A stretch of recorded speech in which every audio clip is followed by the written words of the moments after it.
Joining us right now is Sally Yang, and I can tell you right now, her the Scarlet Queen, short about a young woman, Victoria, confronts her abusive boss with the support of her coworkers. Looks fun, and it looks like it's part of the Femme Film Festival 2022. Welcome, Sally.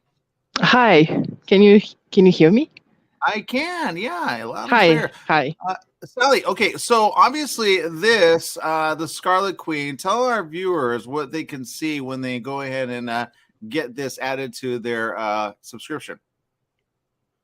So what the film is about? Mm-hmm. Yeah.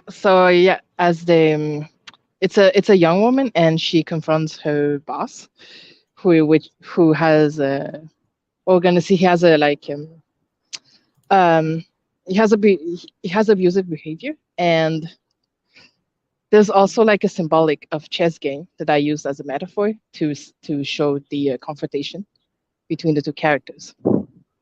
Okay, all right. Well, I'm seeing a confrontation happen right now in front of everyone. Yeah. Now the guy, I think he's in for a treat, right? Because obviously she's kind of, got him. She's got a control position, right? Yeah, it's like they're like both playing a game, like both literally and metaphorically. And Okay. yeah, so, so I get it. the initial idea, I wanted to write a story where there's a after I watched the Queen Gambit, I had the inspiration of writing a story about a character that's confronting a figure of authority. I mean, it come from the idea that I'm pretty sure everyone almost everyone, at least once in their life, wanted to, had a boss or someone that they like, that they disliked, and so it started from here, the idea Well, of look, the story. I think it's a great idea. I'm not gonna lie. Let me put it this way. When I think of chess, I think, okay, Mm-hmm. in relationships, especially now, I talk to a lot of guys, all right, and they're all Yeah, like, I don't know what the girl's thinking. And I always say, you know what? Uh, Neither do I. But in this film, you kind of do something kind of cool because and I don't think guys know this, but women always, at least the smart ones, they know how to like play that game, and they kind of men just kind of fall into it. Is there any advice for the guys that go, I have a Scarlet Queen in my life, I don't know how to like you know you know um, I think so what you want to know is how to how to speak with a person in that kind of situation, Let's put or it this way: should anyone approach a Scarlet Queen? yeah. I don't think so. Well, let's see. You have to not get bad on her bad side. I think you're the Scarlet Queen. I actually, well, I'm not, but it has been inspired. I was inspired by a lot of stories from people I know, from friends. It's like a mashup of this. That makes sense. That makes sense. Okay, look, But yeah, I would the say just don't get on her bad side, because I wanted yeah. to create a character that's like really that can be calculating and cunning as well. Well, that's the thing. That's exactly what she is. You can check it out right now. I'll bring it up right here so you guys could check it out. Again, it's kind of in the poster. The Scarlet Queen kind of maneuvers everyone against each other, and then she kind of Mhm. has them kind of like think that she's weak, but she's not weak. She's the strong one, right? Yeah, yeah, exactly. The idea, the dynamic was that the person she's confronting, well, the boss, Now let's talk thinks about he's the boss. winning, but then she's the one playing him. But they're both like playing each other a little Okay, bit. let's talk about the boss. If you had a boss in your life like that, what would you do? Oh, that's a really complex question, because Uh-oh. depending on, well, it's just depending of where you live and what type of behavior he has, like, because it could be anything. The law makes it different. So I don't want to spoil the film, but in this case, you see that he's trying to make sexual advance on her, sexual on her, and Yeah. it's really where I live. I live in Quebec, Canada. It's legally it's really difficult to go in court and win in a case like that for anyone, Okay, whether men or women, because during the Me Too wave, we've been touched by the Me Too wave, and we had one like this. There's this one comedian, and actually, we had like there's had been a lot of cases, and one of them did some moves on men, and the others were on women, and all three of them like sort of didn't get any consequences legally. Got it. Okay. So So what you're saying? Look. Rich says this is social media. He's watching online. He says, "What is the overall theme or message you hope to get across to all viewers with your film?" I say this: don't date a Scarlet Queen. But that's just me. You could try, but I don't think you'll win. Well, it's not the don't date her. It's just don't get on her bad side. And I also wanted to make people think about what an abusive work environment can be like. That makes sense. And I'm glad you said that, because I think if anything, people need to understand women are powerful. Don't think they're weak, and don't think they will take much for long, right? Yeah, exactly. And there's because the main characters has friends, and there's both men and women. So I also don't want something to be like men against women. It's not that's not the idea I want, because she has her coworkers, supporters there's two guys and there's another girl.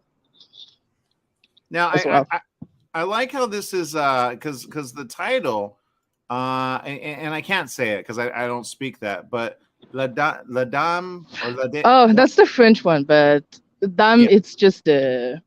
But that's cool that you did French, because in Canada, a lot of people don't know this. I happen to know only because I knew some people that were Canadian, and they're like, France is here because we have a lot of towns that are French. So if you speak English, you speak French as well, right?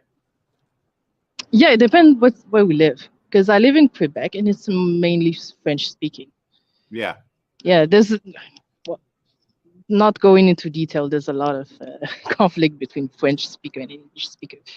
There's conflict which with I find it's like the world. It's dumb. Yeah, I'm like, I think both languages are great. Yeah. So I don't like the fight between French. French is bad or English is bad. So. Yeah, I say, you know what? Let's get along. We all live in this world. Let's try to get past the whole nuclear situation that's happening, right? Mm-hmm. All right. So here's the thing. You can actually check it out right now. It's happening. I'm going to bring it up again so you guys can see it. It's here at the 18th annual La Femme Film Festival, which is very oui, right? I think you can say it better. Can you say it? The festival name? Yeah, you just have it. Yeah, it's Femme Film Festival. Because femme, it means women in French. Yep. Yeah, say La Femme. La Femme. See, you say it different. I cannot get that. We have a host. Her name is Rebecca. She's actually in Europe right now, and she's actually Canadian. So I should hook you and her up because, you as a team, sure. She's kind of like a Scarlet something. I don't know what to call it, but like men do not get their way with her. I mean, many have tried, but few actually succeed. You know what I mean? Yeah, I mean. Well, I think the overall message is don't be an asshole. Also. That was the best way to say it. Overall, it's just don't be an asshole. Don't get on people's, really bad side. And you got it. See, there it is. That's pretty much that. Yeah, don't be that person. Okay, thank you so very much for spending time with us. Great job on the film, and can't wait to see more. Thank you very much. Thank you for having me. And I'm sorry that I'm outside. I just get out from work. No, even better. Thank you for fitting us in. Yeah. Thank you very much. In the beginning, all films were short. It's not a charity. We're not here to help you. We're not here to help your cause. We're there to make our money make money. It probably takes a year to 2 years to really start seeing money. That title of executive producer on a feature is not the same as the title of executive producer on a television show. Don't give yourself a bad review before you start. I'm sorry, I'm super awesome, and this is my pitch. Joining us right now are, a team, a duo, I know you got a trio, a quadruple, you got a whole team doing something for this. It's called Keep Painting Mom, and it's kind of made the circuit of festival. I gotta say, it must be exciting to be able to be a part of the La Femme Film Festival, which actually takes it truly international all around the world with a device as your TV. How cool is that? It's really nice. I'm so happy it happens actually because I could not have made it to LA this year. So I'm so grateful it happens. Thank you so much. Yeah. Well, how do you say your name? It's Heloise. Heloise. Okay, Heloise, thank you for joining us. Olivier? Yes, good. Congratulations. Oh, good. You made it. I've been working. We have not had so many like people from like, you know, overseas with names I cannot pronounce, but it's cool because we get to kind of join in this like thing. And like you said, Eloise, you know, it's kind of one of those things where, you know, we're glad we're like everywhere. And I say, you know, keep it like a hybrid model. I think Leslie's doing a great thing. But let's talk about the film, Keep Painting Mom. It's about a teenager suffering from depression that enters a what? He enters his psychological nightmare. So he has to find his purpose in life. It's in this film that he will find his purpose and he finds his own passion. And it's what will help him take over his own demons and get ahead in his life. So he finds his own artistic passion in the film. Right, so it's aimed at suicide prevention, the film.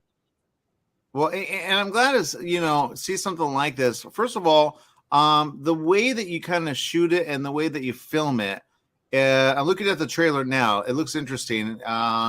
You know, what was the idea on this of making it this way?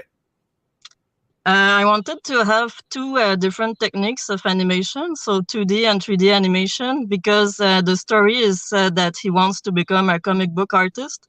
So I wanted to have that 2D animation feeling as well in the film. So that's why you see a different style, so 3D animation and 2D animation as well. Got it. Now, are you two in different locations, or are you able to like to meet up, or how does this work? We're in Quebec, but we were working each in our own studio. Yeah. Yeah, because we actually worked during the pandemic, so we couldn't actually. When I started to compose the music, we couldn't meet, so we had some Zoom meetings, but we were actually living in the same city. Okay. All right. Well, A, that's great. And B, I always say, like, look, this is the way to go about it. We have somebody on social media that's saying, I would really like to see this film. It talks about something interesting. And, you know, when people say depression and they hear that word, and then, you know, like the kid wants to, you know, kind of go and do something kind of creative. I think there's something that's kind of, in a way, like, does this speak to more than just kid? I feel like this speaks to everyone right now. Yes, it was aiming to speak to everyone, actually, like teenagers, adults. And especially during the pandemic, I think it was reaching a lot of people. Yeah, that's what I've been hearing. I mean, I've been fine, but I know my life kind of like went completely weird after 2020. I'm like, people lost their mind in 2020. I'm not gonna lie. I don't know if it's COVID of the brain or COVID and like, you know what I mean? So Olivier, obviously putting this together, a project, anything with animation always takes more time than like a feature film sometimes. How long did this take? Actually, I wasn't working on the arts, you know, on the you know, animation or the visual. I was a composer, so it doesn't matter if it's animation or you know, a regular film for composing music. So I think probably for your question, Eloise would be better to answer it. Yeah, it took like 5 or 6 years. But okay, that's a long time. Yeah. Olivier, you do not know what part of project you are when you say like, oh, it doesn't take anything. Yeah, but that's, you know, there is nothing, and it's not comparable because I arrived at the end of the project like any composer arrived at the end of the project, and so I worked about a month or two for all of this big project. So it's very different. So, but what is interesting, I think maybe for Eloise, is that after working for 5 years on the same project, I arrived there at the end and I have a completely fresh view on the film. So sometimes it may be actually good. I don't know. Maybe Eloise can share something about it. Well, and Yeah, before we go to Eloise, Olivier. before we go to you, Eloise, I want to say this because I just had an idea and I want to jump on it. Yep. When it came to the subject, right, as a musician, you kind of go, okay, and you do see it with a fresh set of eyes, right? Yeah. But what was the thought of like, okay, you don't hear the word like depression and say, okay, I'm gonna make a melody on that. Do you see the film and then you say, okay, I'm gonna do this or that? How many different ways did you do it before it became like the final? There is a lot of planning that goes before I compose any single note. And part of this is actually watching the movie and trying to find some general ideas about the film. To me, the film, in a more general way, without going very, very deep, is about light and darkness. And this is how I compose the music. There is the darkness of his life, his nightmare, but his light is actually his heart. So I make this in a kind of contrast between, dark music and light music. When he's actually drawing, there is the piano, which is brighter. And when he is in his life, there is, this very electronic music, which is very dark. So I make this kind of, contrast. So this is how I said I imagined the work. And then what I did is asking Eloise what kind of music she likes, what kind of film was inspired her in this film, and I make what we call a temp track. A temp track is a temporary music track where I put some music from different films, and we had a meeting and I showed her a film with different music where I said, okay, I thought of this and this and this, to see if the general feeling of the film was in the right way from her vision of the film. So this is how it worked, and I think I got lucky because I didn't have to rewrite much. Yeah, well, it was excellent from the beginning. So thank you so much. I didn't have that much comment to make to Olivier all the time. He really understood the film super well and super fast. So thank you again, Olivier, for that. The pleasure was mine. Yeah, and I'm glad you guys did it all together. Rich is asking a very interesting question. He says, what was your special method or strategy when composing music for Keep Paying Mom? That's kind of what you somewhat answered. But then the question, I think I like this one. Would you have done anything differently if you could go back 5 years and start again? Eloise, I think that's you. Like, would you bring him in sooner? Would you after you spend that much time, you sometimes go, okay, if I do it again, this is what I'm going to do now. Because you learned a lot, right?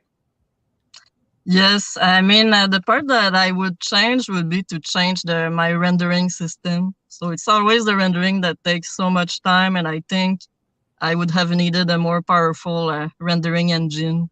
So that's what I would change, yeah, basically, because it took a lot of time to just render the images, and that's basically what took so much time for the film. So, yeah. It looks good. I know we're out of time, and I want to say keep it up. Sometimes these things and these subjects kind of like I say this, when you have a parent or a kid in the same place and they're watching something like this, just watch it and say, how does that make you feel? And then get down that path, because a lot of people are committing suicide right now. A lot of people are like all of a sudden, I've had to bury a few. And we report on this again on the news. Big plug to ABC News Radio, KMT 1490 AM. But we have these things happen and we don't have like healing from it. But film, music, Olivier, thank you for that, kind of does bring that subject up to say, okay, what can we do about it? It really depends on the film, because it's about emotions. To me, music is kind of music.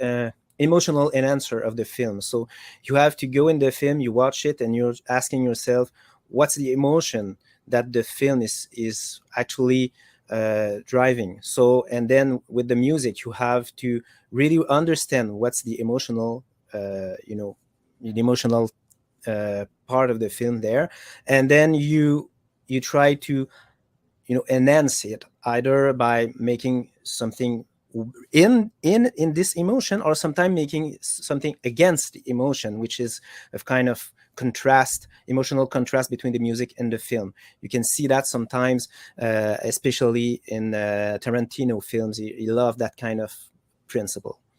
Yeah. Eloise, before we let you go, what do you want to say to the kids of now?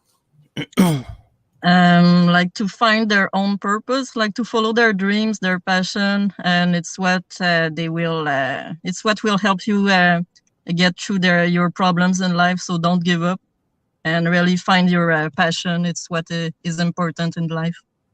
Yeah, sometimes it's hard, but thank you for taking a very serious subject and kind of making a film out of it. It's something we could talk about, make it easy for people to talk about. Thank you, Aaron. Absolutely. Thank you. All right. Thank you again. We got more right after this. Stay tuned. In the beginning, all films were short. It's not a charity. We're not here to help you. We're not here to help your cause. We're there to make our money make money. It probably takes a year to 2 years to really start seeing money. That title of executive producer on a feature is not the same as the title of executive producer on a television show. Don't give yourself a bad review before you start. I'm sorry, I'm super awesome, and this is my pitch.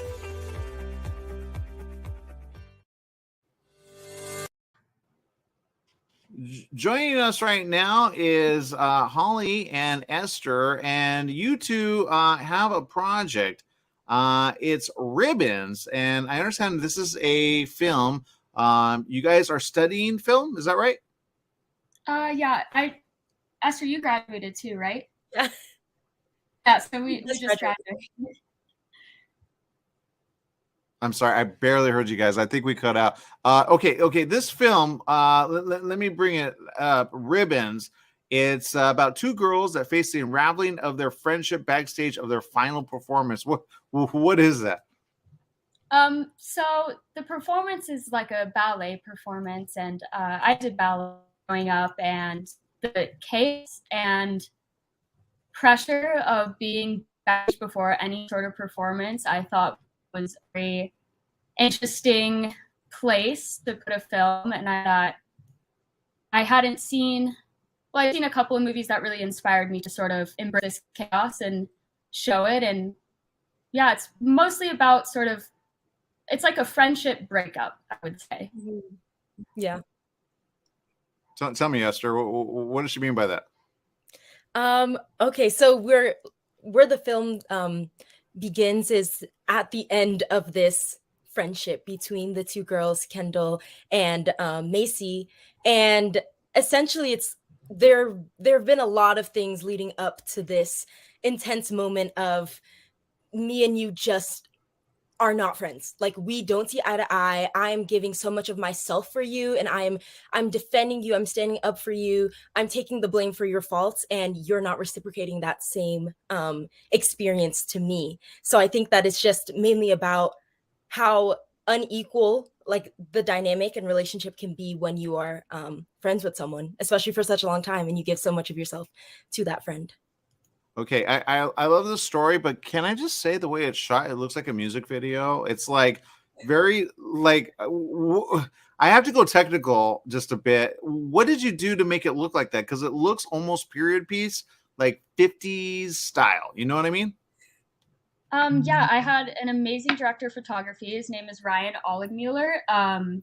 He had a sort of camera rig that he had it on, and it flipped every single way. It even went upside down and in circles.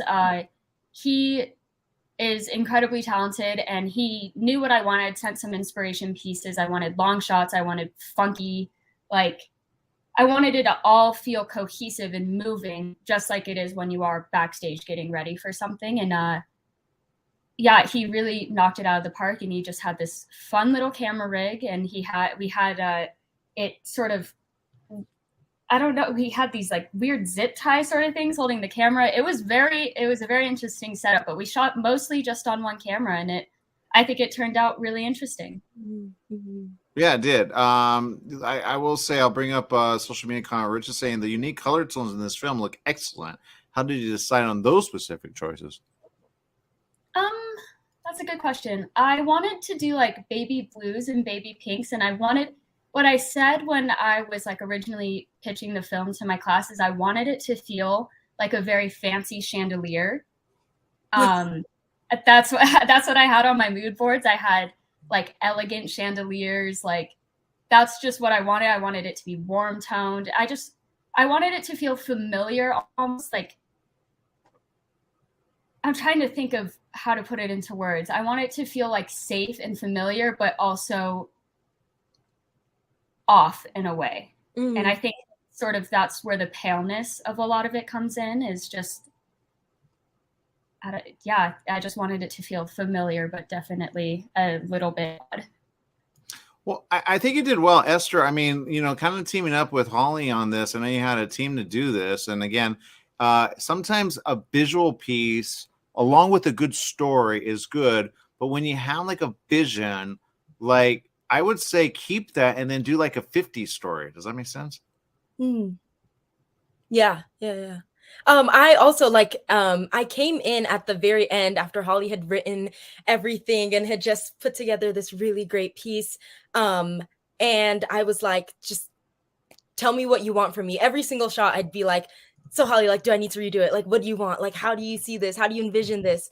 Because I just really wanted to bring her story to life and like really whatever was in her head, just as much as possible, try and like put that, bring that forth to life and put it on film. Yeah, well, it's available now for you guys to check out. It's really good, by the way. I will say, some of you are putting some people like kind of like, how can I say this without making anyone feel bad? As like a student film.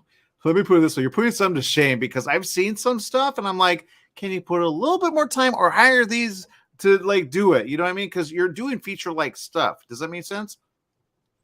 Yes, I think so. Well, thank you. Yeah.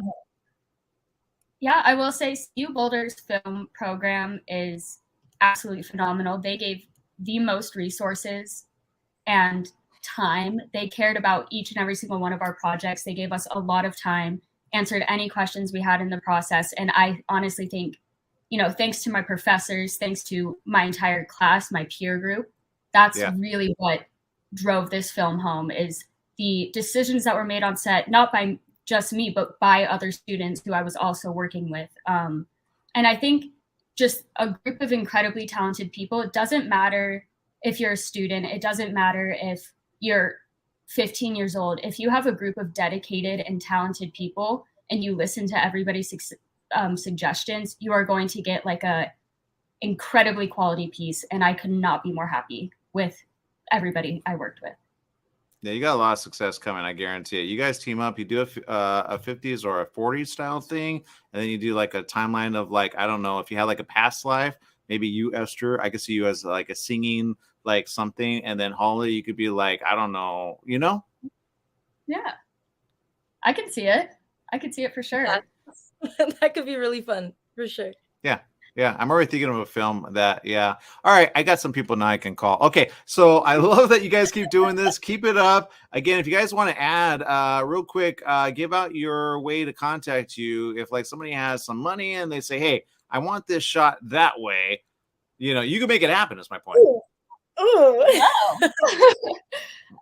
My Instagram is just at Holly Moffat, just my name, lucked out on that one.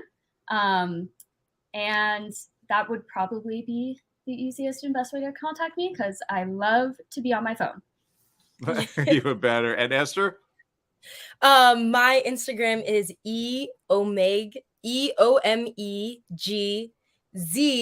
and then the number 8, EOMEGZ8. Yeah. Got it. Sorry, okay. I didn't before let you guys know. Sorry. Don't worry about it, but we always need it. All right. So thank you very much. Again, great job on the film. It looks beautiful. It deserves an award for best cinematography. I guarantee it. Oh, wow.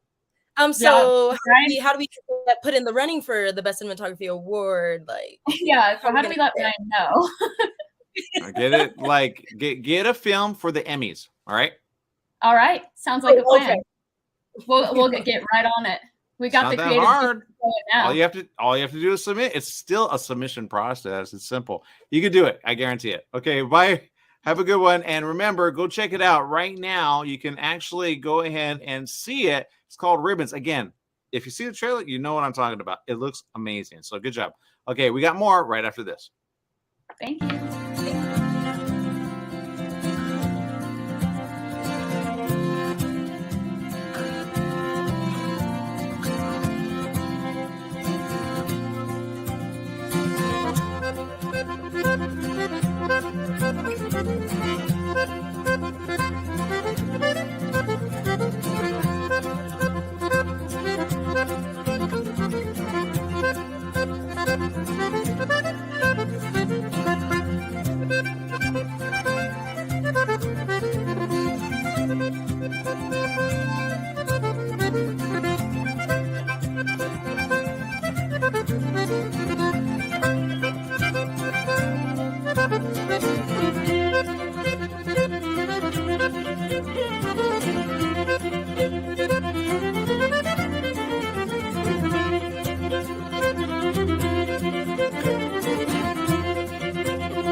In the beginning, all films were short.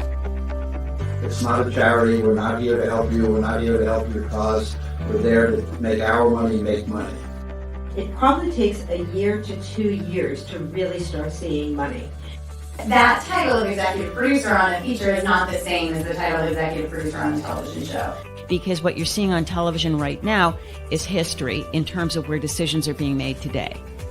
Don't give yourself a bad review before you start. I'm sorry, I'm super awesome, and this is my pitch.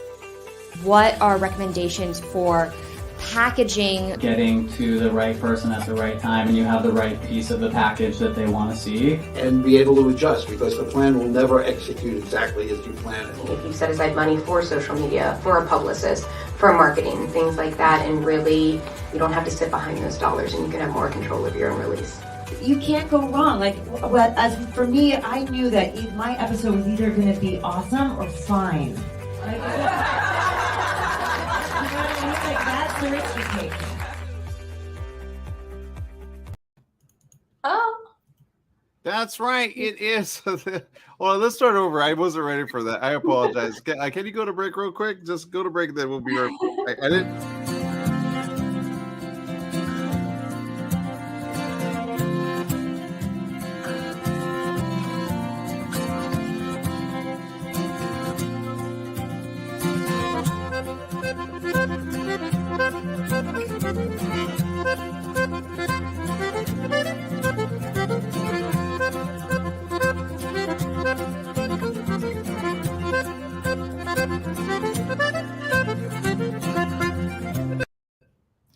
That's right. It's time for Anne-Marie and Yasmin. You both have a very interesting film. And it's something that, well, I'll just kind of say, you put it really succinct. I don't know which of you did this. Maybe you could tell me after I say it. It says, what saves you can also destroy you. It's called Hard Stop. I'm kind of like freaking out right now, not going to lie. Glad you enjoyed it. I think you came up with that, Jasmine, though. We were like, what is a quick one-liner? Because it's sort of a bit of a mystery. So it's a 4-minute film. How do we give some away without giving too much away? And Jasmine came up with that line. Yeah, and the whole idea for the film is to be kind of silly, kind of, we wanted it to be really cute and playful in the title too. Yeah, well, it doesn't seem any of that because what yeah, I don't think that's what you're fully going like. Hard stop. I think you're the kind to say like, do you see us coming? I don't think so. Now we're gonna kill you, right? A good unexpected ending, right? Yeah, it is. It's very dark and gritty and could go either way, I guess, when you start watching it. I think that's the feeling.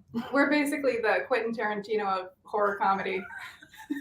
Really? You heard it here first, everyone. Wait. Okay, I gotta ask, what part of this is comedy? Like, because I'm looking at the poster. Okay, I'm not gonna lie. That poster already makes me go, I don't think I want to be at the bottom of that staircase. You know what I mean?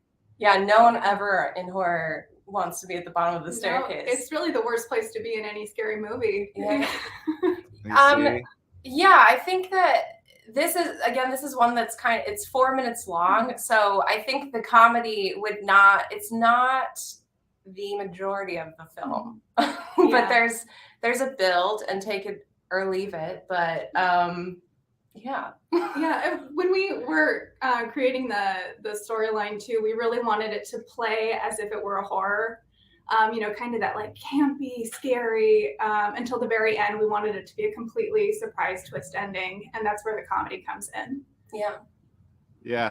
Well, and I'm glad that you did this because, I have a thought about a film, and it includes like, well, I can't say it because so many things get stolen. Speaking of which, I know it's like a real short, under 4 minutes. But can you give like kind of a thing that you're working on like long term? Because you don't do this just for the fun of it. I mean, some people do. I'm not gonna lie. But when you put like a poster like this together, it kind of like, okay, like I want to see. It reminds me of a nod like Carrie Ann. Do you know that movie? I've not seen that movie, but I don't know if you're referring to like those old school sort of painted movie posters. Like that's what we're definitely going for with this one. Like this, I did paint it, and used like, I'm a mixed media artist as well. So just kind of used a screenshot of the film and then painted over it because it was such a small budget. I think at first, honestly, we did make it for fun. Like the concept of this film came from Jasmine when we were in a sketch comedy group. We met at UCB. Yeah, it just threw it out super casually. And then a few months later, Anne-Marie came to me and was like, we're making it. We're going to do this. And it really grew from there. It just started as a little idea between the two of us. And then it became Hard Stop.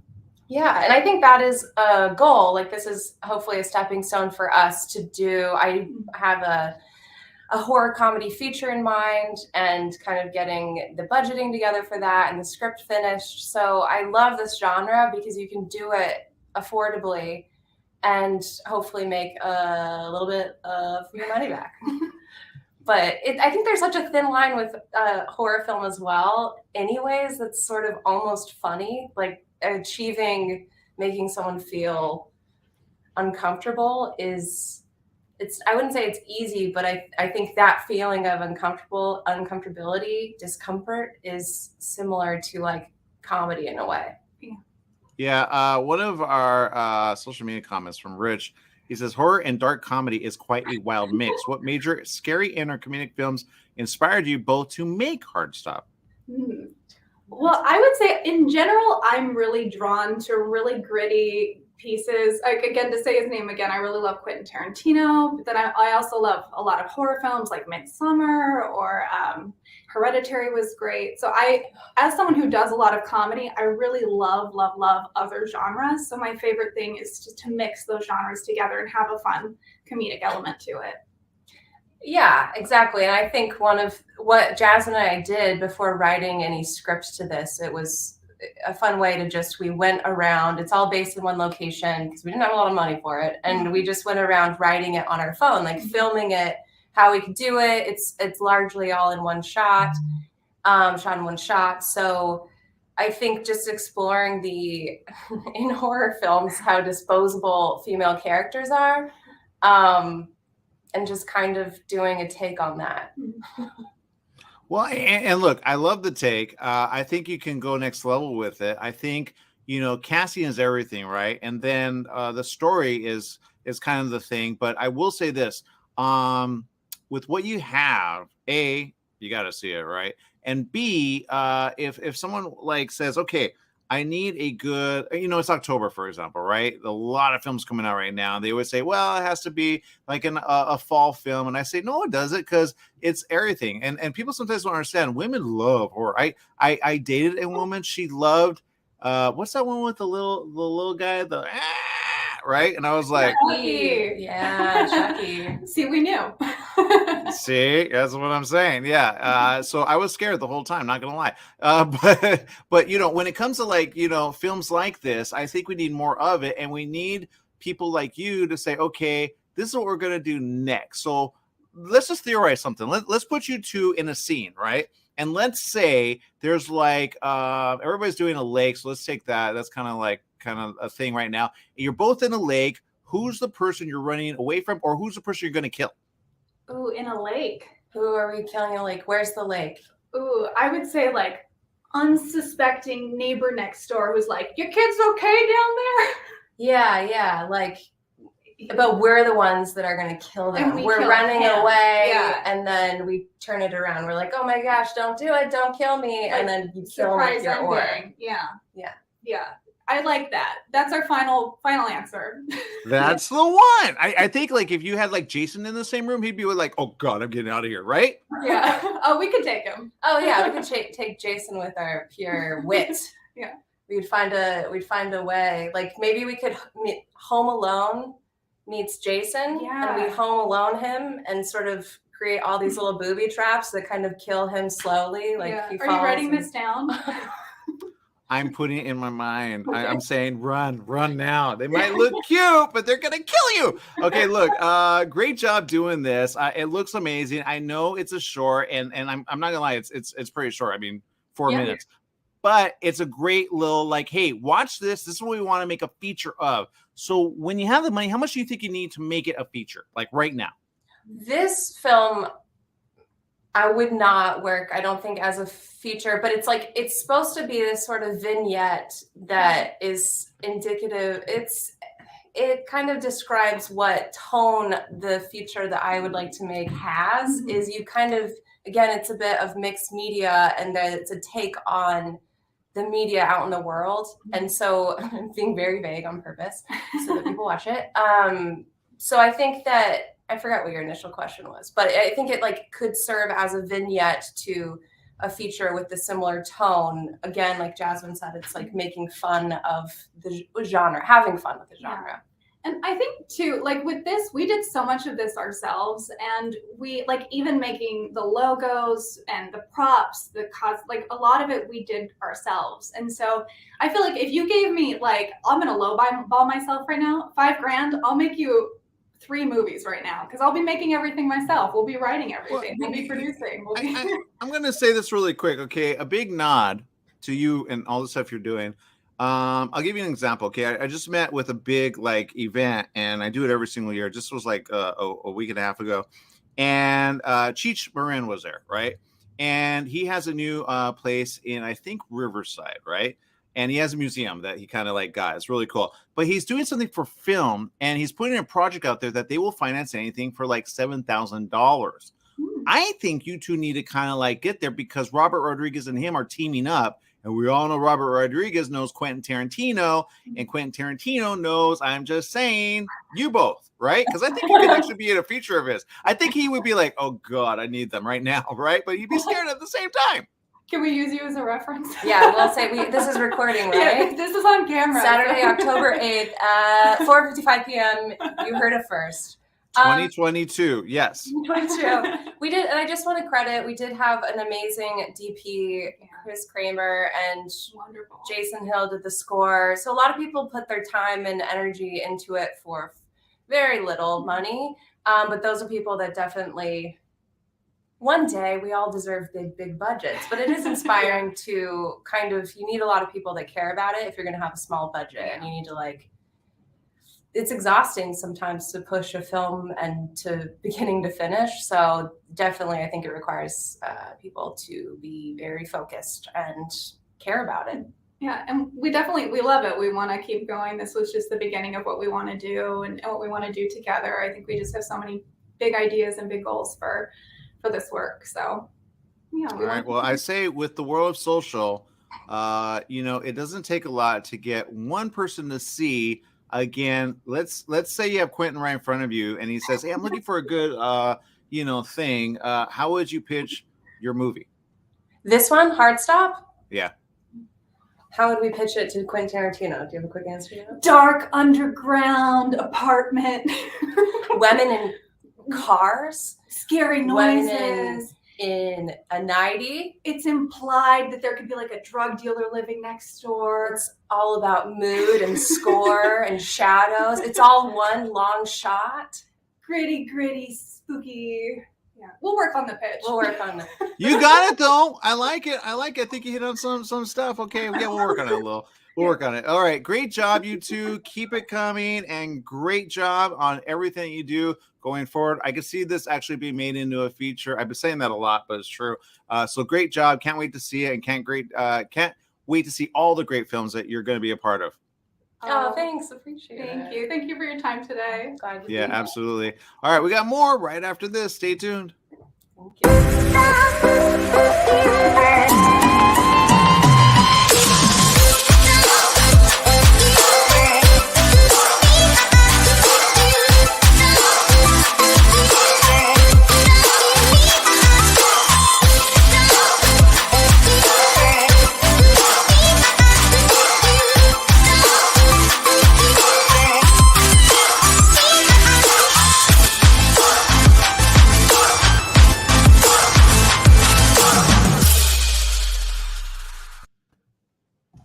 Bad Acid is what it is, and I'm telling you, it's part of the whole team here at the 18th Annual La Femme International Film Festival. You can actually get it, and you can get it this week only, October 13th through the 16th, virtually at lafemme.eventiv.org, and you just have to do the /films, and you'll see all the great posters right there. This poster, by the way, makes me feel like a music album thing. You guys, was this intentional? Of course. This did not happen by accident. This was it's basically, the film actually is kind of a music album sort of thing. So you nailed it. See that. Yeah. We got with us, if you're just joining us, we got Sam, we got Kayla, we got Alex, and we got Desiree. A great, look, you guys together are doing some things, which I say, this is what we need more of, right? This is what La Femme is all about women doing what you do best, which is make film, make them gritty, make them awesome. I know you just saw this last interview with the young girls, and I can see you guys working with them and kind of like collaborating, going, okay, let us show you something, and then they'll show you a little something. But let's go back to this film, Bad Acid. What's it about? Well, that's an interesting question. It actually started as a fashion film. So my girlfriend, who's also the production designer, clothing designer, set designer, she has a brand called Animal Crackers Clothing. And as you can see, these are her clothes. This is her set design. And we talked about doing something together. We've worked together a few times, and I wanted to do a film featuring her clothing. Originally, it was going to be just a workout video, but when you're spending the big money, you might as well make it, rule. So it turned into more of a short film about our main character, Sheila, who ingests some toxic hair gel, hence the name Bad Acid, which is the clothing collection that Candace did. And she goes on a psychedelic trip into the mind of her favorite workout cult hero icon, John Flexi. Okay, It's go very, ahead, Liz. it's very profound. Yeah, it sounds profound. It looks amazing, by the way. Thank you. Thank you. Yes, it was a lot of fun. She gets stuck inside that workout video, so it gets pretty. Well, and speak on that. Go on, Alex. You know, she's working out, and then she can't believe that she sees something funny in the video, and that's herself. And the next thing you know, she's stuck inside that world. And it's a 6-minute short, so I don't know how much I should worry about spoilers, but it gets very colorful and even more strange and tense. And it moves from something sort of surreal and fantastical into a nightmare. And you'll have to come watch it at the Femme Festival.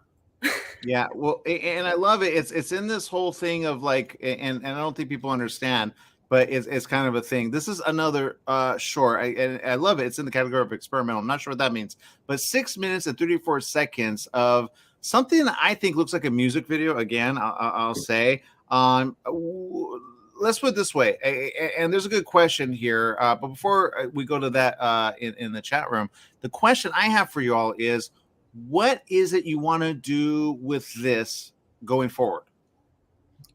God, I mean, give me the money and I will make a collection of workout videos, because I think we can all agree that like the new streaming workout that happened during the pandemic really lacks like creativity. You know, if you look at the 80s workout videos, which is what we really focused on when kind of creating our vision, Jane Fonda, big hair, great clothing. There was like light design, set design, and now it's just some girl in her bedroom, like on a yoga mat. So, you know, would love to turn this into a series. Okay. But yeah, I mean, as on its own, it does the trick. And if we could make it a feature or a series, I'm down. Yeah, just to throw in there, we fell in love with this world as we were making Bad Acid in both the bedroom and the workout video. Like these characters, John Flexi and all the girls and Sheila, like there's definitely, because it's so heightened and fantastical, there's definitely a future there, and kind of, and there's a cliffhanger at the end. Once again, we don't want to spoil this 6-minute short. There's a lot of avenues of where we can go. And that was just through our actors and Sam and Alex's brilliant, both direction and creative direction, of just how fun and heightened these characters could be, and that we want to see them for longer. Okay, let me go to the question now. By the way, I can see it on Netflix. I think Netflix is kind of going that way.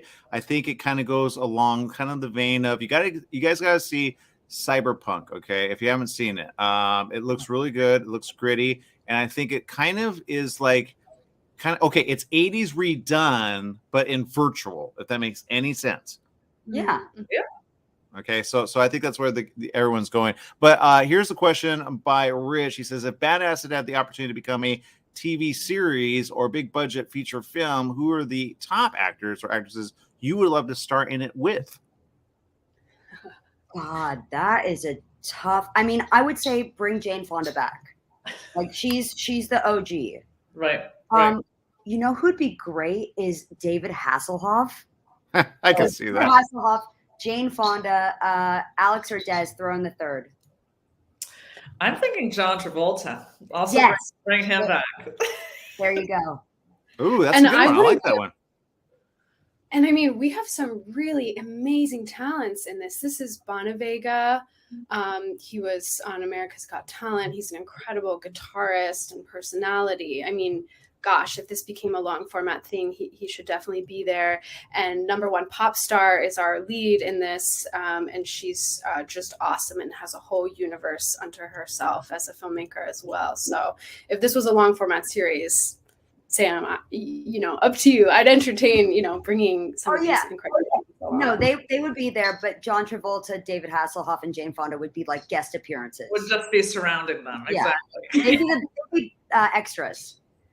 Adding I'm just telling you, it looks amazing. I think, like, you know, 6 minutes doesn't do it enough. I get that you put all your time and effort in it, But I think okay. I know you guys are working together, probably on some other things. Can you kind of share what you're working on? Maybe that we can see soon.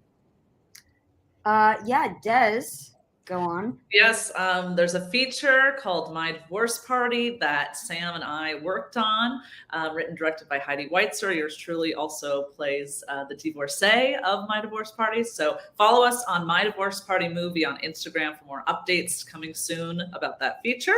And Alex has got something as well we're up to.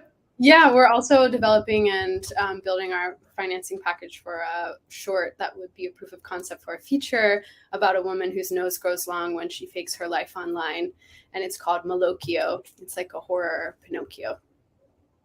Oh, wow. Okay. Yeah, Pinocchio's kind of like a thing lately, huh? Have you noticed? Well, this idea is the coolest one. So even better. Sam? Yeah, I'm going to be creative producing Alex's Malocchio, and I EP'd My Divorce Party, and there's a couple other projects that I'm in financing right now. So if anyone's got money, hit me up. And hopefully I'm trying to foray into commercial directing. So that's the goal. All right. Well, I think you guys got was let's put it this way. Whenever you have like that's what do we call it? We don't call it. We call it a je ne sais quoi. Okay, sure, why not? I was thinking like something synergistic, but but I like that. That works. Yeah, we're our collective is called Great Grandma because, as you can tell, we're great grandmas, and stay tuned. There's a lot more coming from us. All right. Well, I'm looking forward to it. Great job. Again, you can go check it out right now. It is available. Bad Acid. I'll tell you, man, if you ever had acid, this is not the type of acid you'd want, although it is fun. Not going to lie, but you can get it right there. Part of the festivals of 2022, the 18th annual La Femme International Film Festival is where it's at. Click on the link below and you can actually get your tickets right now to see this and so many other ones, all for the very, very, very low price of $49.99. There it is right there. Didn't mean to hide you, Sam, but there you go. Keep it up, everyone. What you're doing, great job, and can't wait to see more. Thank you for having us. Thank you. Okay, more right after this. In the beginning, all films were short. It's not a charity. We're not here to help you. We're not here to help your cause. We're there to make our money make money. It probably takes a year to 2 years to really start seeing money. That title of executive producer on a feature is not the same as the title of executive producer on a television show. Don't give yourself a bad review before you start. I'm sorry, I'm super awesome, and this is my pitch. It's that time, the neighborhood storyteller. It's actually something you can go ahead and click on. It's right there at the 18th annual La Femme International Film Festival. You can check it out this week, October 13th through the 16th. Click on the link below. We got Francisco Alcala with us. Francisco, looks good. It's a documentary. I love documentaries. And this one in particular is about something that I think we need to learn about. We had another one earlier, but you tell me, what's it about? Okay, thanks for having me, Aaron. This is an amazing story of a female Syrian refugee in Satari camp in Jordan. She came about 10 years ago, fleeing the war in her country with her family, and now Asma is working, changing the lives of teenage girls at the camp. Oh, wow. Trying to give them opportunities that she never had because he had to stop studying. So it's just an amazing story that everybody has to watch. Well, and it's obviously shot on location, right? It looks like, or... Yeah, correct. I mean, we spent about 25 days and we went through the process of seeing how from the beginning, Asma was working with the girls, and in about 25 days, we saw an amazing transformation of all of them. So it's all real time. It's different to other documentaries. We rely less on interviews, and so we were following the action. You know, I'm glad you're doing that, and I'm glad you're breaking what people think is kind of like a cookie cutter situation, because it does look like a film. Not gonna lie, the way you shot it, and the way I'm seeing the trailer, it looks very like non-documentary. Just so you know. But I love the style, and I don't know if I would call it a full documentary, except how do you do that like minute by minute, day by day, and then put it all together at the end and do so in a way that it looks like it could be feature length? Yeah, well, let me start by saying that I'm very proud of my daughter, who is the director of the film, Alejandra Alcala, and she had a very interesting vision about doing this work. And we went with a very small, very talented team that was really focused on following the action. It was challenging because it was in a foreign language. It's in Arabic, and so we had to have a simultaneous translator that was next door, listening to what was happening and sending it back to us, so we could understand what was going on. So it was challenging, but I mean, we were lucky to have very natural people, people that were able to be in front of the camera and behave very naturally. Yeah, and again, I love this subject, because I think the way it reads, I just have to kind of read it. War tragically pushed Asma. How do you say her name? Asma. Out of her home country, Syria, where her destiny had been written as a wife and mother with only 16 years of age. We talked about this at the last film festival, and I think the one before that, where there's a lot of women that are kind of like at the age of 13, 14, 15, and 16, kind of sold from under, so to speak, where it's not a thing here, but it is a thing there. And then sometimes they're mistreated, sometimes they're abused, sometimes they're just kind of like cattle, so to speak. And in a way, it talks about a thing that is happening in other parts of the world, but sometimes here in the state, we're just not aware of it. And it's good that you're bringing this kind of thing. And back to your daughter, who evidently you support. What's that like working with your daughter on this? Because I think you as producer on this, and then her as director, filmmaker listed on this. It's in the country of Jordan, which is awesome. But being able to support something like that, and then even the name, the neighborhood storyteller, who came up with that? Actually, my daughter came up with that name. Okay, so I'm going back to your question about working with my daughter. I have been working with her. We founded Home Storytellers 4 years ago, and since then, she lives in Barcelona. I live in Mexico, so we talk every day, basically, and so it has been. I couldn't ask for anything better to be so close to my daughter and doing the type of work that we both love, and so and having the opportunity to be with her in Jordan and looking at this type of stories, it was just an amazing experience for both. Well, the question in social media, I love this. It says, why do you feel the neighborhood storytellers resonate with so many people worldwide? Love that they put that in there in these very delicate and I would say challenging times.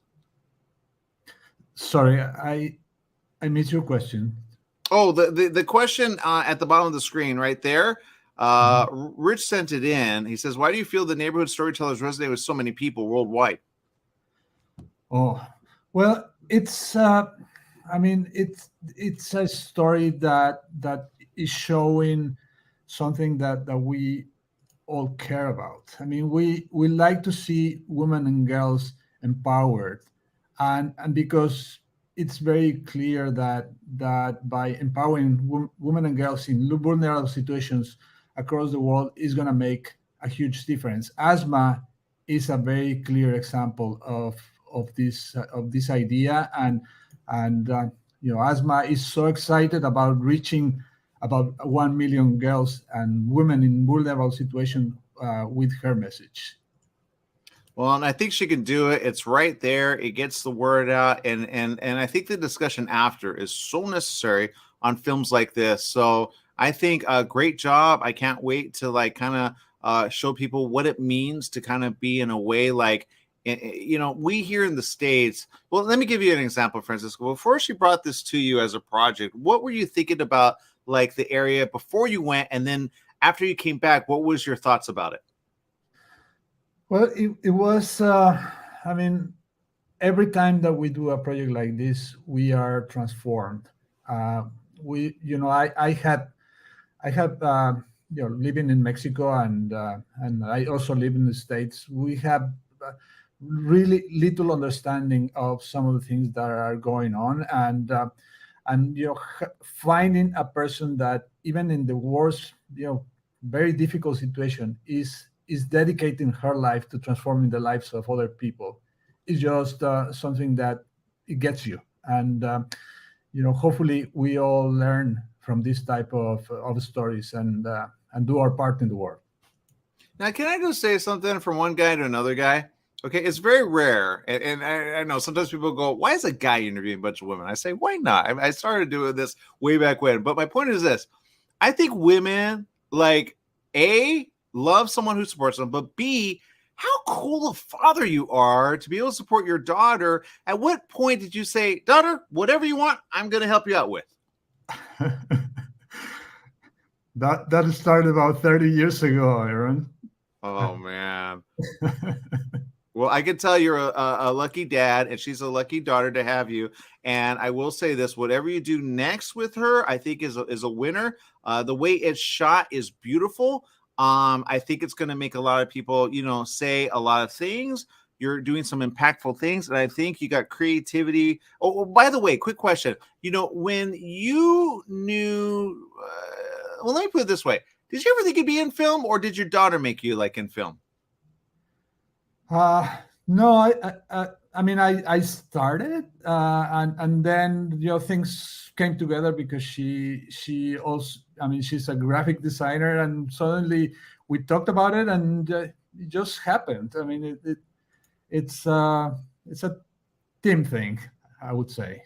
Okay. See, I love it, man. All daughters are like, I want a Paul like him, man. You know, so good job being a great father. That's number one. Number two, great job on getting this word out on so many things that need to be told, because we kind of live in I would say a bubble, but I say kind of away from the rest of the world. And you yourself visiting that area, obviously you have a new perspective, a fresh perspective, and you can kind of, you know, help her tell the story that she wants to say to get the word out, you know?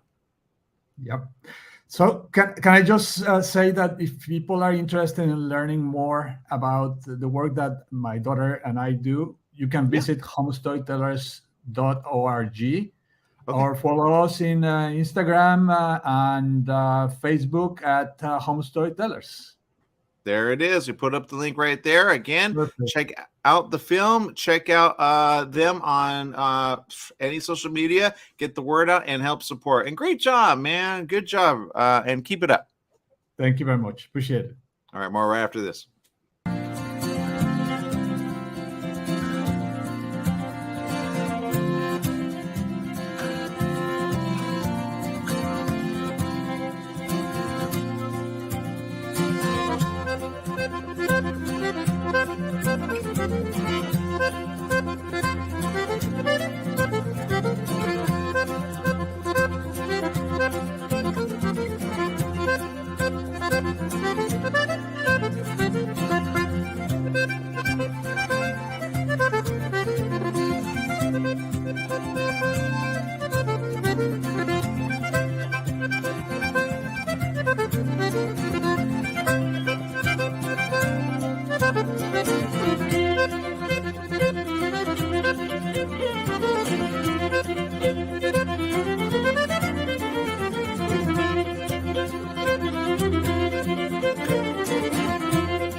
We're here with Lucia Small with Girl Talk, and this actually looks really interesting, and I love the world of debate. Can you speak on this particular film and the women that are involved? Yes, I have 5 main women that I profiled, young women. Gabby, Anika, Bella, Gil, and Hannah. So they're all from Newton, Massachusetts, and they went to this Newton South debate team. And so I followed them for 4.5 years as they grew up and gained confidence and navigated this very often biased world in debate where, you know, girls start out 40% of the debaters, but they end up at the end in the national finals, like very few. So why is that? We don't go into great detail. We don't have experts. It's all from their point of view, pretty much. A coach chimes in here and there, and a judge chimes in here and there. So it was a labor of love. I filmed a lot of it. And I just think they have so much to teach us about confidence and lack thereof and how to build it and what to do, and also working with boys. This was a really important thing for me in this film, to actually have them collaborating with boys. So they're a very supportive co-ed team. Well, I love the way it looks, and I'm not gonna lie, the way you shot it almost reminds me of, like, you know, those films where they actually have, like, what do they call it? It's like when they do championship type things. I know it's on the story of, like, these women, and again, like, whether they get opportunity or not. But I think the world of debate is really something that you should tap into now, while, like, they're looking for content, because I think it's something that says, like, I could see these like these women could be attorneys, you know what I mean? They could be like a good, like, okay, criminal case, and then, like, is he guilty, is he not? And they are able to, like, take a subject and make something all of a sudden believable if they're that convincible. Does that make sense? Yes, it does. And the world of debate was just a microcosm of the world stage. You know, a lot of politicians that you know that are pretty famous were former high school debate champions. A lot of lawyers who are very successful lawyers were former debaters. So yes, you have a lot of young leaders in the making. I mean, in a way, it's a coming of age story about leadership. So you're absolutely right. Debate is a very interesting arena. It's fascinating. And it is a lot like the kind of debate that they do is a lot like the kind of debate we see when political figures are running and that kind of thing. But I think they could take up any political, like, okay, you know how they kind of televise the debate, and I'm like, that's not a debate. But they, I think, should moderate a debate and let, like, the broadcasters go to the side and let them do it, because I would put several of them, like, on the debate and be like, okay, pro next president and, you know, like, current president, and be like, okay, let's have them debate for, you know what I mean? Like they don't have to choose. Like they pick a hat, you know, and then or like, you know, and they go, okay, this person, okay, because that's what they do, right? I mean, the world of debate. I almost got inducted in high school, but I went the other way with drama. So I was like, but I think I missed my opportunity. I think I could have been a good attorney, you know.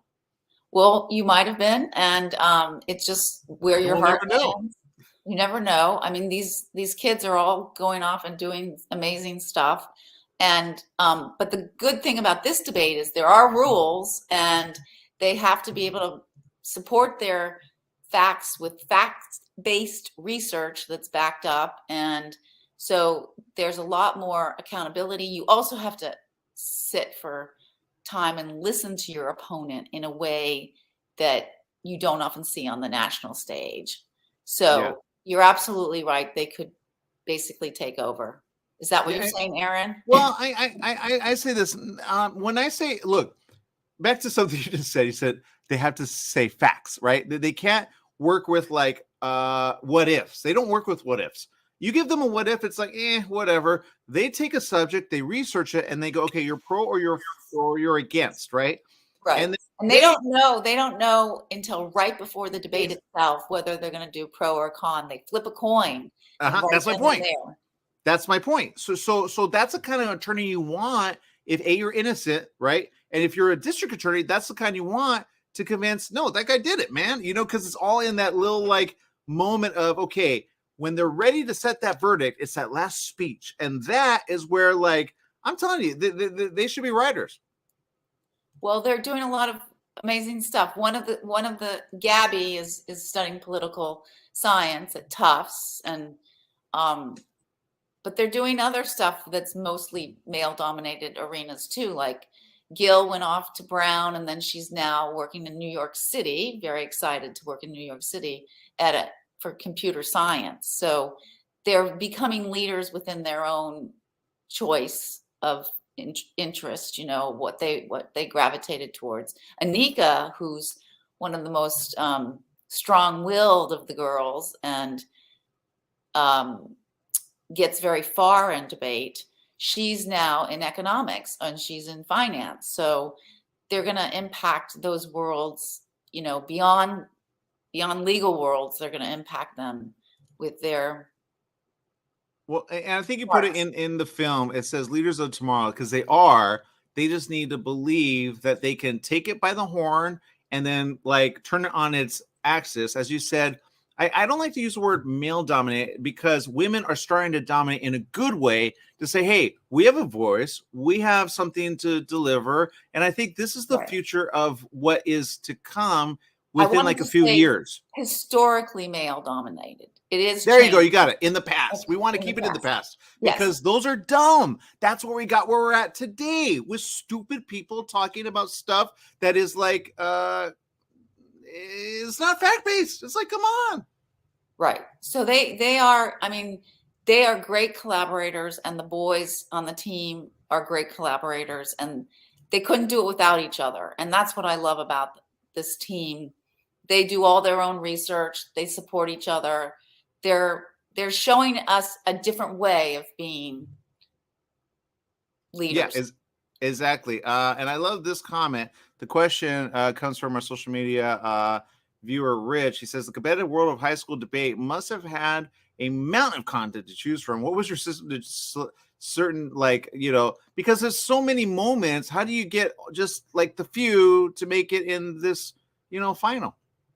Yes, it was a labor of love. We edited. It was the most complicated film I've ever done, because we were trying to make a very insular, hermetic world of debate accessible to both the debaters and the lay people. So we had to take topics. Their topics change monthly. So we chose more like when the kids were winning or when they were losing to start out with. We did follow their progression, and so.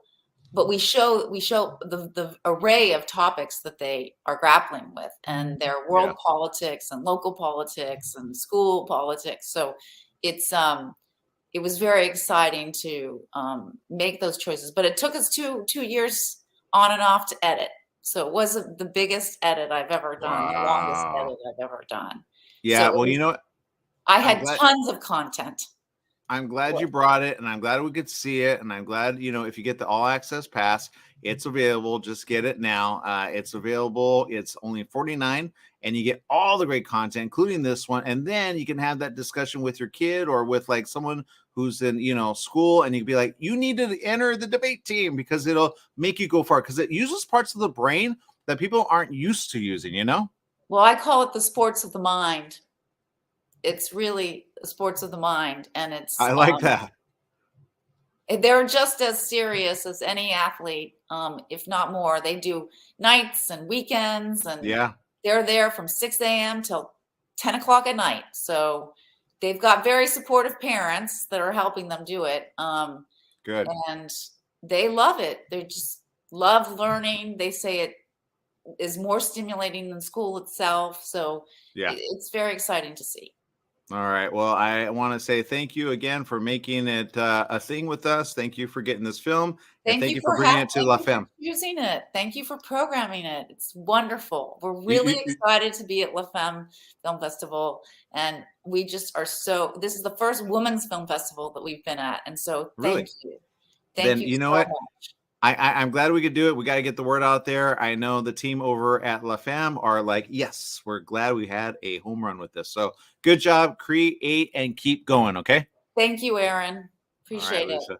All right. More right after this. Stay tuned.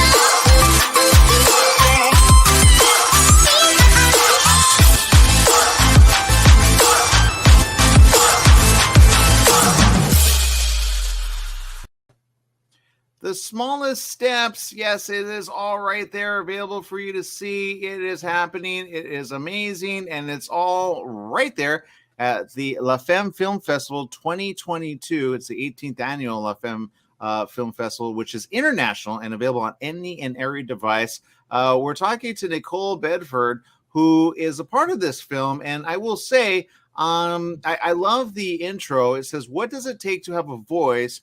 What sustains people on the long road from fear and silence to courage and action? For women whose voices are often suppressed, the journey is full of challenges. Many quit along the way, but in Ottawa, Ontario, 2 law students and 2 survivors of violence have decided to take a stand and join the anti-violence movement. The only trouble is, what? They don't know how to be activists. Yeah, that's kind of yeah. Well, and I love that you took this and, kind of like, in line with the last interview that we just had, about something that I think is very important to understand. I love the title of this, The Smallest Steps, but there are small steps that take big steps. And when it comes to people that make change and make people like speak up, like debate, right? What is it about this that you said, oh, wow, okay, I got to do? I actually came into this project accidentally. My co-producer, who wasn't able to join us, she was capturing the stories of veteran activists for a research project, and I volunteered to film one of those interviews. And because of that, and because of an offhand comment that she made about wanting to make it into a film, that's how I ended up getting involved. And really, when we followed the 4 activists who are learning and taking their steps, it kind of mirrors what the veteran activists also did. They take small steps in order to create change. And so that's where the Smallest Steps title came from. And that's how I got involved. And it was 4 years of putting this project together. And now it's out in the world. Well, and I love that it's part of the La Femme Film Festival, because really La Femme is really about, speak up, get heard, and then be seen, right? And that's kind of the story here. The situation, though, can you kind of allude to what the situation is that they're battling?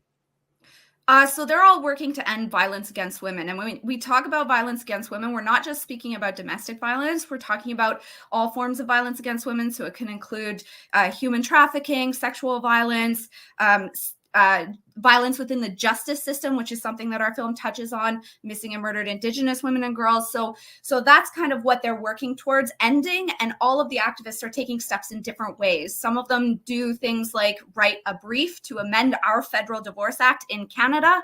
Others are protesting in the streets. So the Smallest Steps is really about all the different ways that people can work to create change. Okay, well, I love it already. I think Leanne's there with us. Leanne, I know you got some things you want to say about this. Can you hear us, Leanne?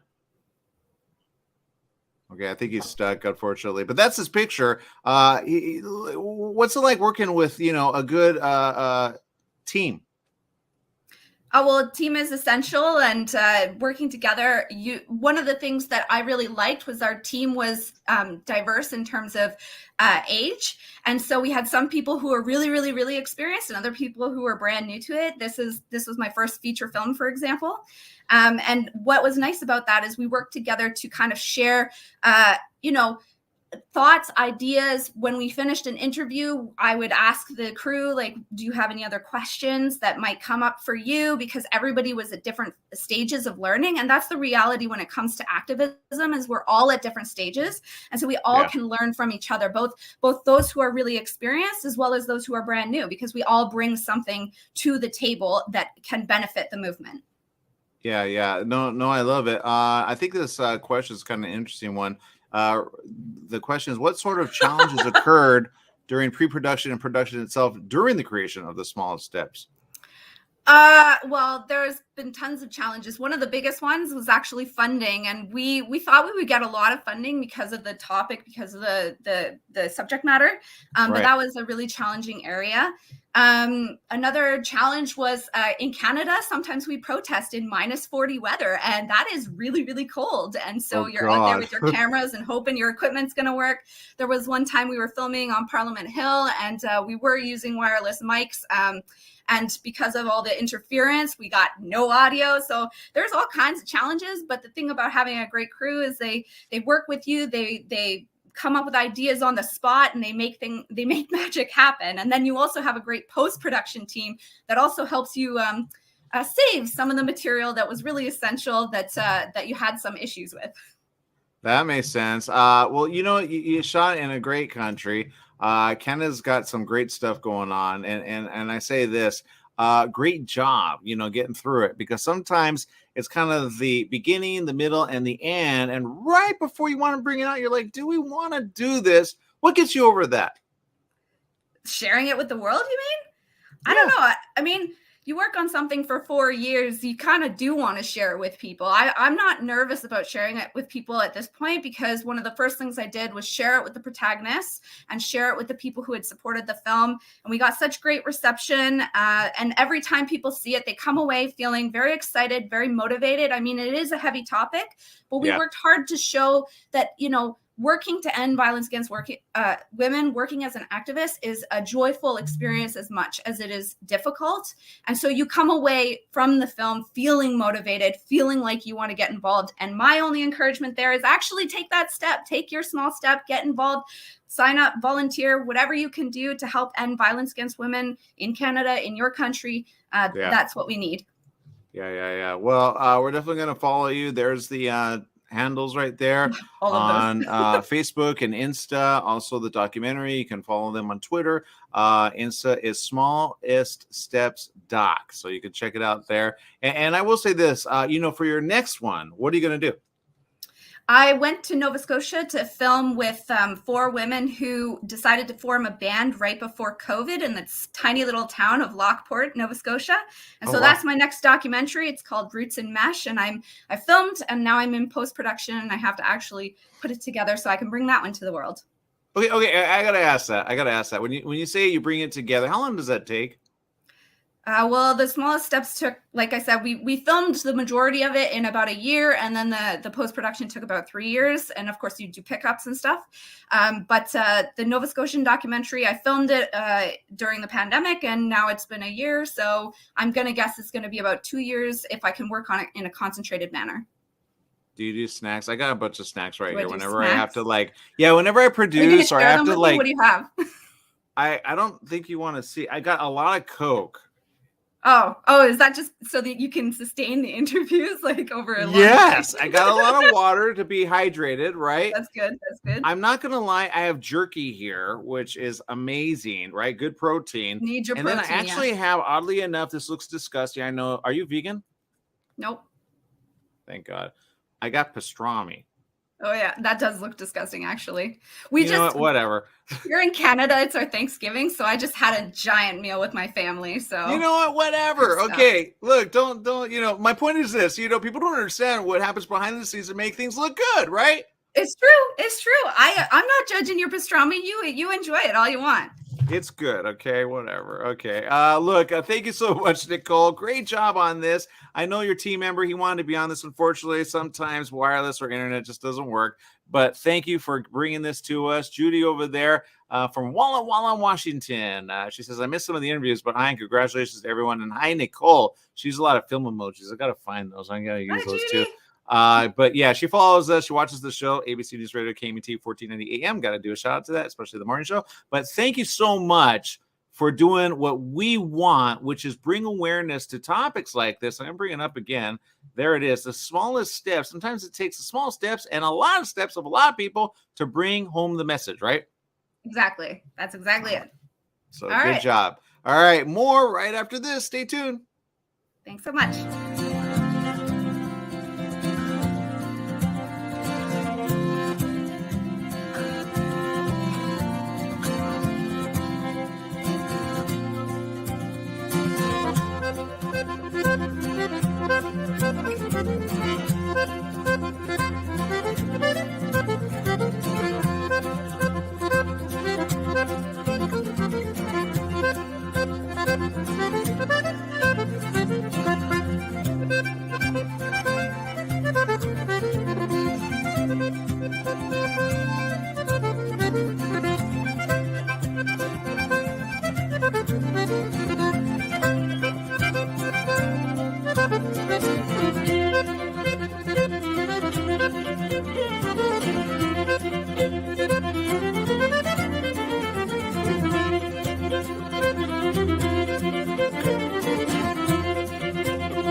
We're here with Kayla Wildstein of Cara Romero, Following the Light. It's actually a documentary, and it's a good addition to the Femme Film Festival, especially 2022.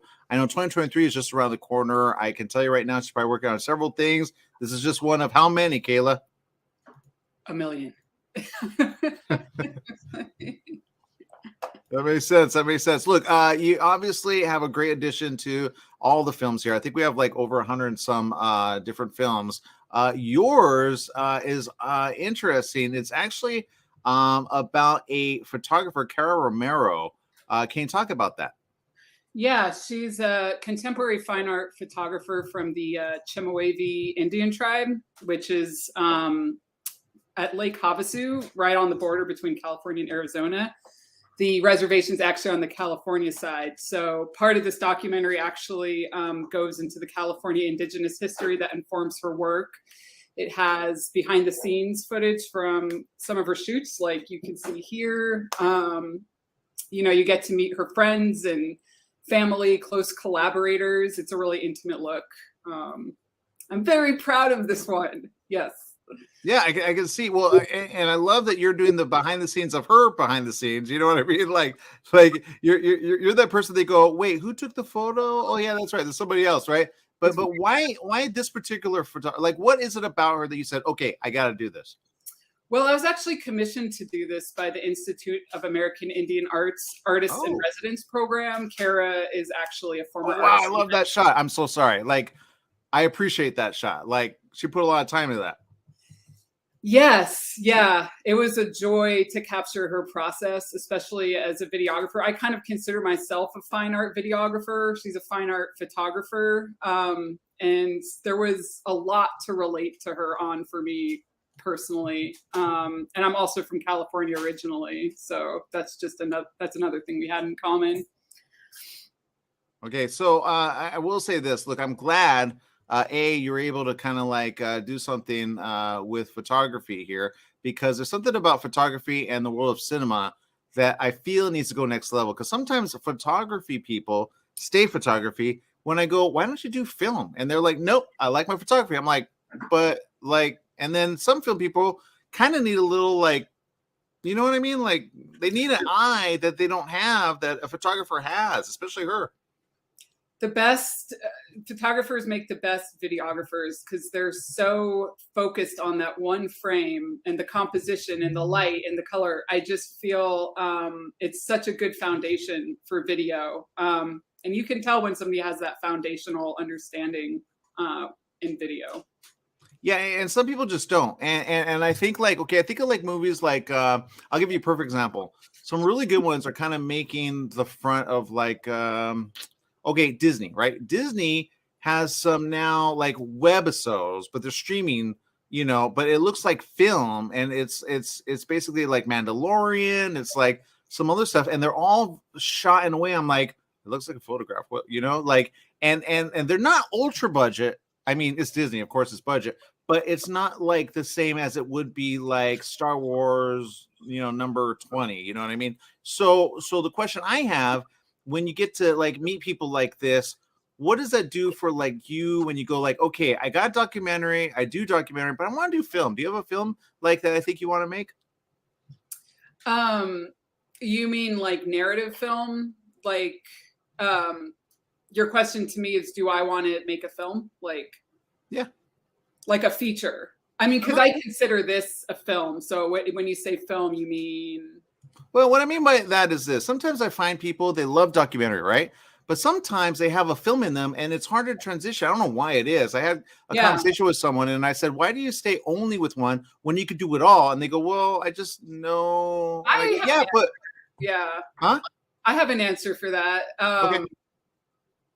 And long story short, I mean, I work as pretty much a solo shooter, a solo operator. I direct, I produce, I shoot, I edit. For this film, I had a composer, Jason Goodyear, and he also did the post sound. But beyond that, I'm doing everything on my own. And I prefer it that way, actually. I feel like it keeps the artistic integrity. It's efficient. I have full creative control. And with a narrative film, you just can't do that. You need a whole crew and a lot of planning. You can't be spontaneous. There's so many reasons. I love documentary film. I've built some really like valuable friendships out of all the documentaries I've done, because it's just like instant intimacy with people. You can go straight to it with them. And the ones who sign up for it are often an open book, and it's a real relationship. I mean, you could build that in narrative too in its own way, but I'm just in love with the medium, I guess, and doing it all myself. No, I get that. I guess I go back to the day of like, okay, someone, and you said something I don't think a lot of people understand. When you do a film, you said like you wear all the hats, right? You wear all the pieces and you do everything yourself. So it actually takes longer doing it one at a time rather than getting a team that you could trust. That's why I love La Femme, because it puts people together that go, okay, I jive with you. And I love this question by Rich, who says this: how has working directly with Cara and filming Cara Romero Following the Light changed you as a person and as an artist? Because I think you guys should work together. I love that question, because the first thing that comes to mind, Cara and into the Indigenous community in general, like, how do I make this simple? Cara is not a competitive person. She's really open with her knowledge. The people that work closely with her, she'll just tell all her secrets. Like, they're not even a secret. She's like, this is what I do. This is how I do it, from every step along the way. And for me, who's historically been a competitive person, and I still am a competitive person, but she's inspired me to try on the hat of being mutually supportive with other artists, even if I feel maybe slightly threatened or territorial. What does it feel like to support and give kind words? And I can say just trying it out, I felt you're like Lucas. Lucas is. It's toxic to think that way, that you're in direct competition and you can't support other people or bring them up along with you. And I felt so much healthier actually giving words of support. I actually I meant it, and I was just like, so that's one thing. I could go on about how it's impacted me personally, but we only have so much time. So well, and I think like, and people don't understand this, about Lucas. He doesn't work well with people until he met Spielberg. Then he said, okay, you get me, but other people don't get Lucas. You know what I mean? But you think like big world stuff, that's Lucas, right? Lucasfilm. And he created a whole thing out of it. So you could be that, but you gotta go, okay, what does it take to make a, something that could go, I don't know, next level. So I'm sure you have that in you. I think you're going to find it. I think you're on the cusp of this. Again, this looks great, by the way. And I'm glad that you captured the behind the scenes. I'm glad you were commissioned on this. Anything that you're working on that, is a personal project? I've been so busy that I guess I haven't had time for personal projects, but one that's on the back burner is since COVID started, I've been doing Zooms with my parents when I call them. They live in San Francisco, and I've been recording them. And my parents are just so classic. They're like these two, New York Jews that live in the Bay Area now, and they've been married over 50 years. And they're just such a comedic duo, and they don't even understand why they're funny. So There's the film. Edit that into montages and do the film on that as well. Do a documentary like behind the scenes of, but do a film on them both. I think it would be funny, it would be good, and it would like bring together the community going, that's us, man. You know what I mean? My first documentary was actually on my dad. So it's out there. It's called Cocktail Time. Look at it at my Vimeo page, Mountain Mover Media. Scroll way down, you'll see my dad. my dad's thumbnail image. All right. Well, consider it. I'm telling you, you got to film there. All right. Thank you very much, Kayla, for spending time with us. I can't wait to see more from you, and great job on this project. Again, if you want to check it out, it's right there. Cara Romero. All you have to do is click on the link, which is right there. All you have to do is type in lafemme.eventive.org films, and then you scroll down. You go, wait a minute. No, I want to watch this one. Cara Romero. And then it brings you to this, and then you go select the showing like this. And then you go there, and then it takes you to the one that you want to go to, and boom, then you go ahead and buy it. So it's all right there. You check it out, you have fun, and then you get to basically promote the great work that all they are doing. Because sometimes it is a thankless job, right? It can be, yes. Yeah. So, thanks for the tutorial. Yeah, absolutely. Okay, people, make it a great day. Thank you for joining us on this great day of interviews. We have more coming up tomorrow all day.